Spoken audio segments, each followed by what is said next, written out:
नंतर ए अल्लाह दुश्मन दिया तो भी कौन दिया, कैसा दिया शिव भोसला जैसा दिया, तेरे जन्नत के दरवाजे खुले रखना खुदा, क्योंकि दिलदार दुश्मन तेरे पास आ रहे, तेरे पास आ रहे, असे उद्गार औरंगजेबाने छत्रपती शिवाजी महाराजांच्या मृत्यूनंतर काढले होते.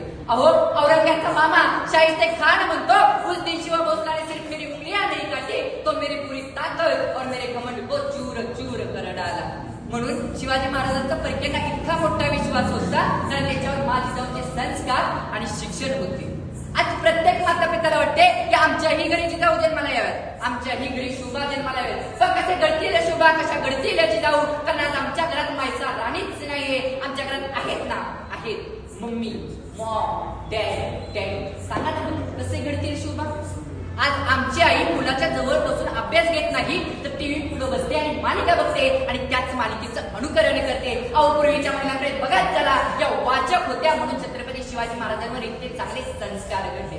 तुम्ही जर कधी एखाद्या वृद्धाश्रमात गेला, तेथील वृद्धांना विचारा तुमचा मुलगा काय करतो, तुम्हाला उत्तर मिळेल माझा मुलगा डॉक्टर, माझा मुलगा इंजिनियर आहे, माझा मुलगा वकील आहे. तर काही वेळेस उत्तर मिळेल माझा मुलगा परदेशात राहतो.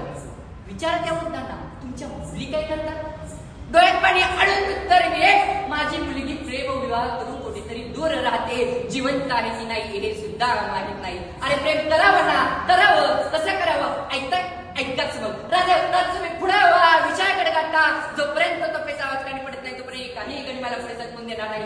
राजा लाख मेले तरी चालते, पण लाखाचा पोशिंदा जगलाच पाहिजे. राजा 60 मामे एका रात्री किल्ला करतो म्हणणारे कोणाची फर्जदारांसारखं प्रेम करा, सानाजी माणूसांसारखं प्रेम करा. आणि तसंही प्रेम करायचं म्हणत असेल ना, तर प्रेम करा धर्मवीर छत्रपती संभाजी महाराजांसारखं, प्रेम करा राजमाता राष्ट्रमाता मासाहेब जिजाऊंसारखं. त्या मातेने देव धर्म आणि देशासाठी आपलं जीवन सगळं अर्पण केलं. महाराष्ट्राची पुण्यही होती, म्हणून शोभासारखा राजा इथं जन्मला. अवघं 50 वर्षाचं आयुष्य माझ्या राजाला मिळालं, तर त्या 50 वर्षाच्या आयुष्यामध्ये राजाने 350 किल्ल्याचं साम्राज्य उभं केलं. आणि त्याच आज माझ्या महाराष्ट्राच्या भूमीमध्ये त्या माझ्या 3.5 वर्षाची ताई सुद्धा, 3.5 वर्षाच्या वयाची ताई सुद्धा माझ्या त्या महाराष्ट्रामध्ये सुरक्षित राहत नाही. तर मला पुन्हा एक असं म्हणावंच वाटतंय, अंधार झालाय पार दिवा पाहिजे, अंधार झालाय पार दिवा पाहिजे. अशा नराधमाला हत्तीखाली घडवण्यासाठी पुन्हा एकदा या महाराष्ट्राच्या मातीला शोभा पाहिजे. आणि हे शोभा घडवण्याचं लाख मोलाचं कार्य छोट्याशा कार्यातून आपलं योध ग्रुप करत आहे. त्यासाठी त्यांच्यासाठी हात वर करून प्रत्येकाने टाळी वाजवली पाहिजे.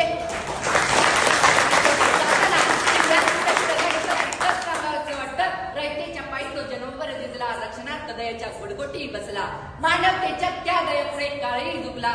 असा शूरशौर्य